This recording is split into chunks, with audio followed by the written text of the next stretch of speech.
This is a brilliant subject. From my point of view, it's one of the best subjects because it's the thing that robs people most are the words, what if? What if is a powerful word to say, and we don't even realise we're saying it to ourselves. I can remember when I was young, and I can remember when I first met my husband at the age of 16, and we met at a dance. And I was, the old heart was going. It was just I was incredibly excited to see him. I had met him one or two other times before. I remember meeting him at the dance, and we chatted. And there was something there. Anyway, he didn't ask me to dance. And what did I felt really let down. And this is a little example, particularly when we get disappointed. So I walked around the room and I met him again. We bumped into each other, but this time we talked a little longer and he asked me to dance. And we've been together now since we were 16 for years and years, and eventually got married and have gone through all the ups and downs together and have this amazing relationship now at our stage. So what if he hadn't asked me to dance? What if we hadn't bumped into each other? And there's another story about John who saw somebody at a gathering and he really fancied this girl, same sort of story. He didn't, and I've heard this from many people, he didn't go over and talk to her, didn't engage her because what if she said no? What if she said no to that invitation to talk to him? What if she turned away? And always underneath that is the fear of rejection and being judged. And most of us avoid that and we stay in this safe space, but we stay in a little world rather than an expansive world and take chances. So what if really can become an adventure? So it's either possibilities or problems. It becomes an adventure of taking risks wisely, or shutting the door and locking ourselves away and making sure we're safe and secure. But we lock ourselves away with our fears. When there's possibilities and when there's an adventure and when we answer, what if we did this, what if we did that, then that actually opens life out and it becomes exciting. And it doesn't matter what age you are, it expands.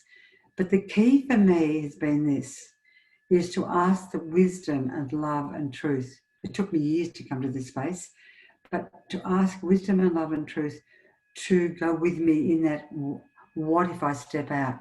What if I leave an organisation that I've devoted my life to for all my heart and my years, and it was involved with the healing ministry, because I had a sense to step back. What if it doesn't work? What if it all closes down? All of these are fear-based. So it's either a faith and an adventure with wisdom taking you and listening to your gut feeling, listening to that inner knowing and taking that step. What if?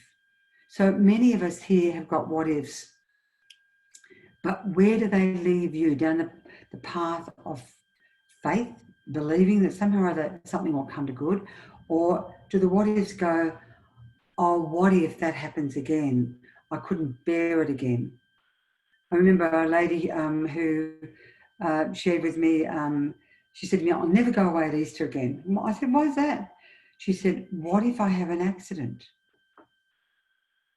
So she stopped going away and having fun because she was frightened. She almost had an accident one Easter and she made that decision not to go away at Easter again because she might have an accident.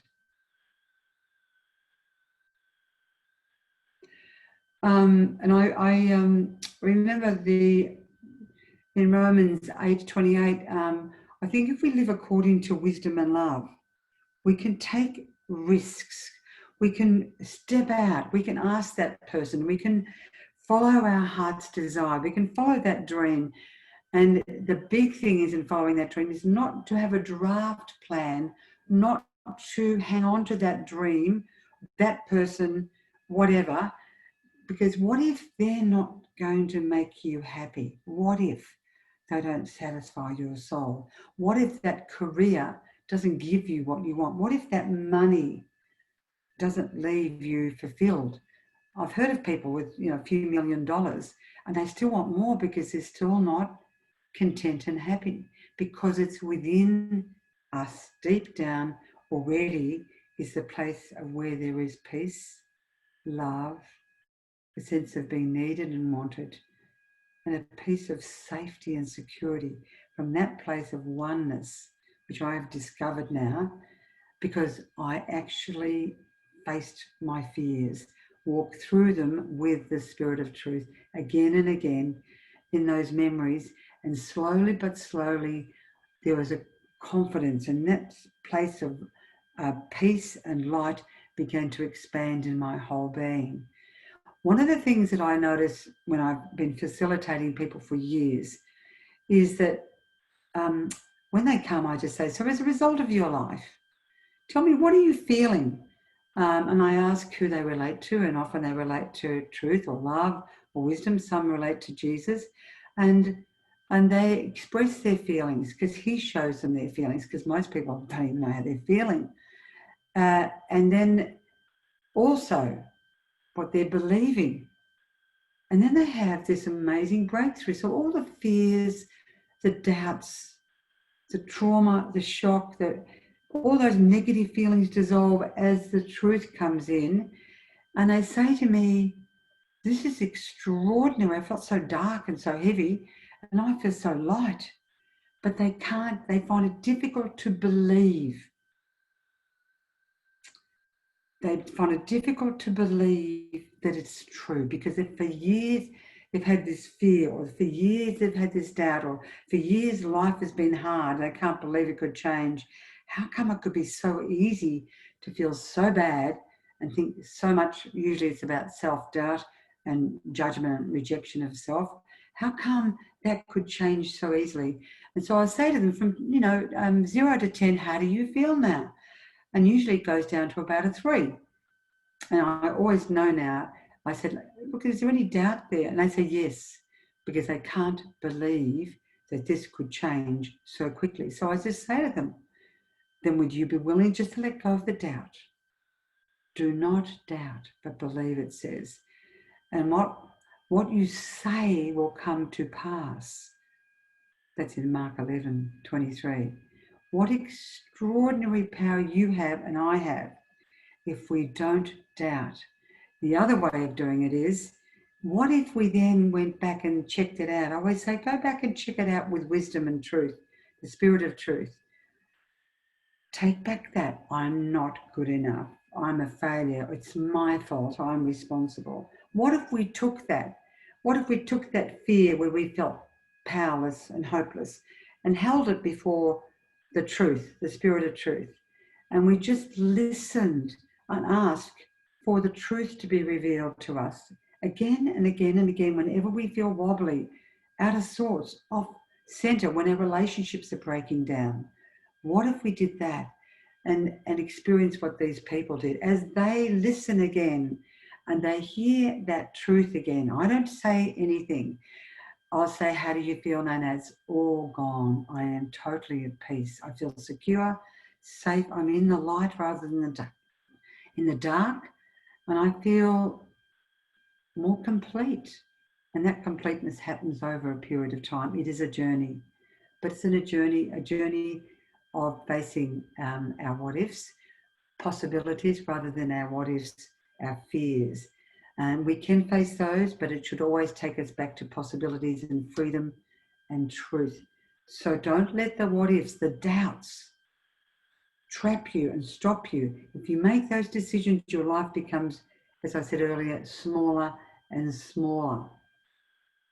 And it makes you feel confused, uncertain, indecisive, so you become procrastinating, lacking direction, and then because you still haven't dealt with your fear.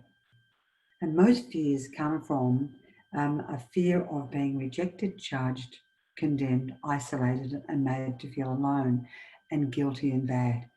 They're generally speaking, and like with no one, we're useless and nothing. When we actually face that, it can really change that, our whole being, when we listen. So I remember Lily, just to give you an example, who came to me, and she had always wanted to be a doctor, but she failed. And so she said, what if I do something else? What if I can get in someone other way? And it was huge. She decided to do physiotherapy, which I think took 5 years, which gave her an entrance into becoming a doctor. She became an eye surgeon and finally followed her path, her dream. But initially she was doing it out of responsibility for the whole world because of an accident. That was cleared up. She did the physiotherapy and she actually faced her fear of failing again and continued to persevere, which is one of the gifts. And then now she's at peace with all of that.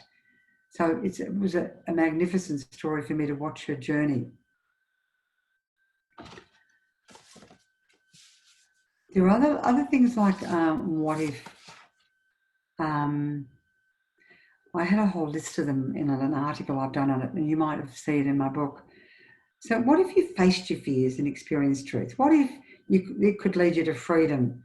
What if it could make such a difference in you as it has in my life when I've faced one fear after the other and experienced peace again and again and again. And I've just made that decision on doing it and come to a place of peace. And that actually now influences my children, my grandchildren, and everybody, because I know now what to do.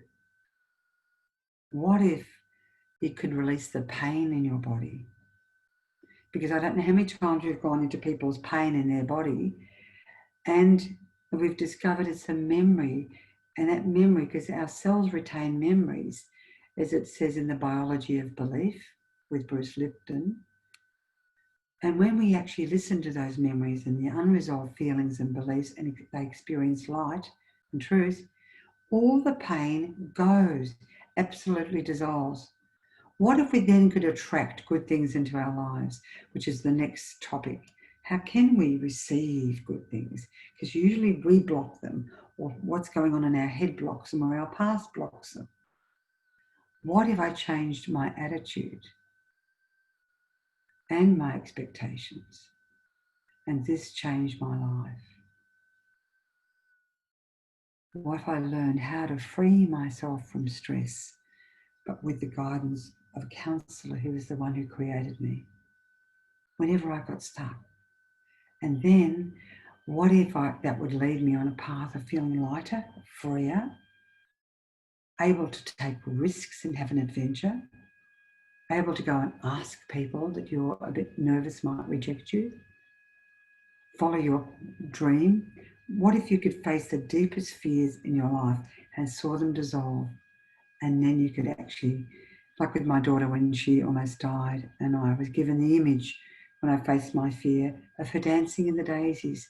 So you could dance in the daisies in the sense of experiencing joy despite the world, despite others, because you've encountered that presence of truth and light in your whole being. It's called the Divine Helper. Now, what I'm going to do is just take you through a meditation. And if you're willing, because you're pretty brave being here, what if you now are willing to, with the ability of grace, and only go where it will set you free and you'll gain another perspective. What if we now go and have a look at the one area in your life that you most fear, the one thing right now that's getting to you. Now, you don't have to find it. I'm going to ask wisdom, truth. I'm going to ask the one who lives in you, who knows you inside out, to bring it to your mind's eye. That what one thing, that what if you faced it, what would you be feeling? What would you be believing? And what would he say? What would truth say? and see what happens. So that slowly, slowly, slowly, the barriers just drop down, and there's this greater peace from which order comes into your life. And then you have this divine companion. So sit back in your chair, relax, wherever you are, for those who I can't see, and just allow yourself to listen. And I've done this hundreds and hundreds of times and seen the most amazing results. I've listened to amazing results. I'm going to ask you, wonderful counselor, Spirit of light and love and truth, Creator God, Jesus, just to help people now to step back and allow you to bring to their minds that one thing that they need to face today, that one thing that what if they went there, that you want them to face, that they might have to deal with their feelings and beliefs that they've been avoiding. Just bring into their mind's eye the person, themselves, the situation. And you bring to their mind's eye and to their feelings, when they face this, what if they faced this that they're fearing from this person, this situation? I ask you to show them if they entered into that, and what if that did happen? What would they be feeling? What would they feel if the worst thing that they feared happened? What would they feel? This will lead you to freedom. What would they feel? Listen to the feelings. I've just got a sense of someone feeling alone,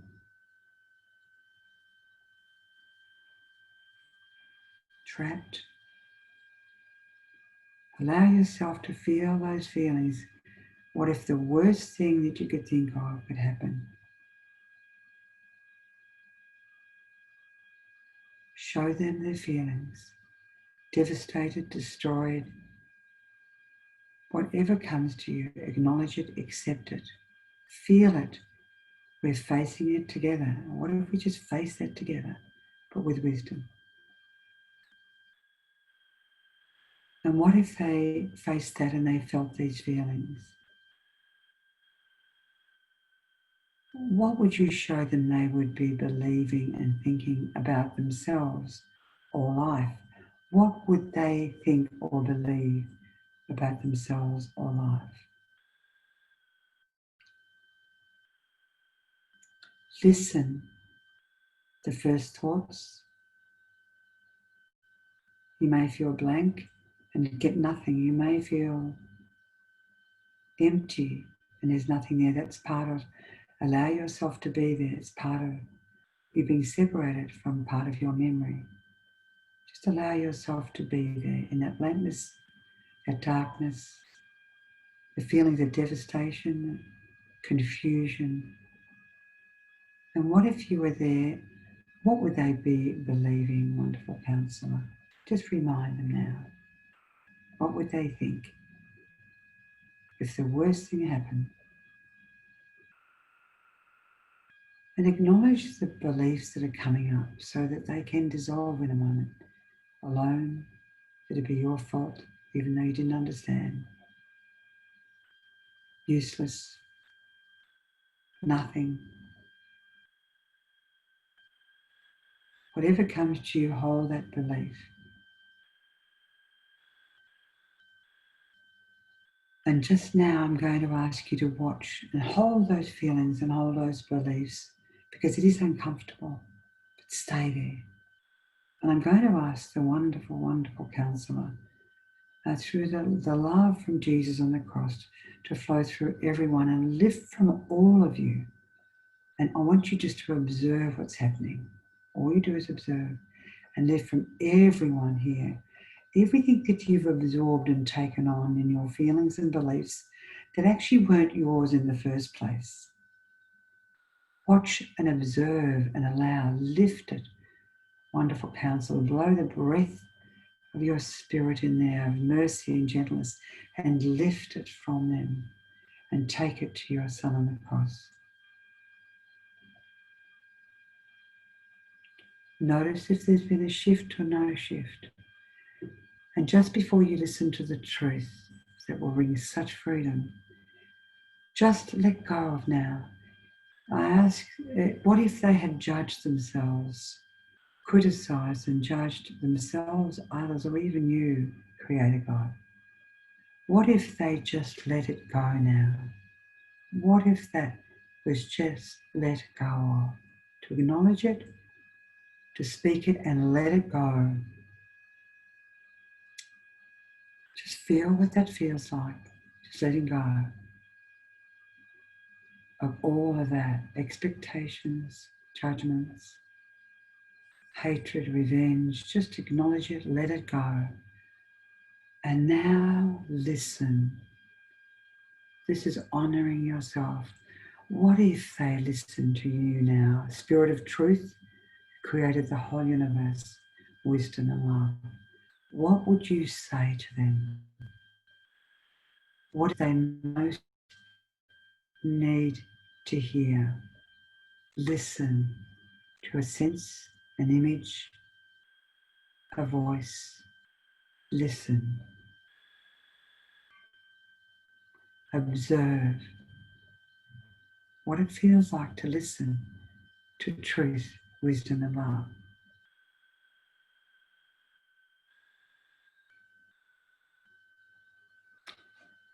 And notice a shift or no shift. And even in the blankness or the darkness or the frozenness, I ask you to release everyone from trauma, shock, terror and fear with your living orders from the cross. Just lift it from them, melt them down so they get to experience the presence of you that's already within them under all of this. Be aware of what you're feeling and what you're thinking. And notice if there's been a change or no change. Allow yourself to be and let go of all doubt now. You can always pick it up later if you want to. Let go of all doubt. That's the what if this is not true. What if? Let it go. And I ask for the truth again through the wonderful counselor. Each and see in their innermost parts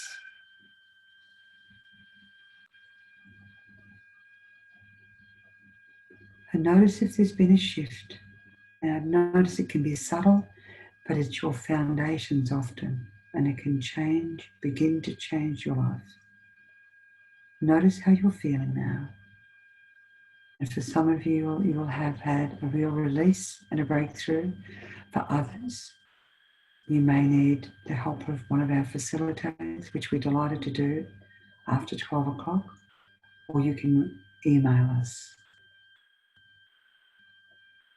Okay, so I just gently bring you back into the presence of where you are now, and just become aware of how you're feeling in your body and your whole being, and notice hopefully there's been some change, but this is honoring yourself, giving yourself time to be present to you and letting those barriers drop. Thank you for listening, and I hope that you continue with this journey and you can use these tools anytime you get stuck, get wobbly. In the meantime, enjoy life and have an adventure with the what ifs.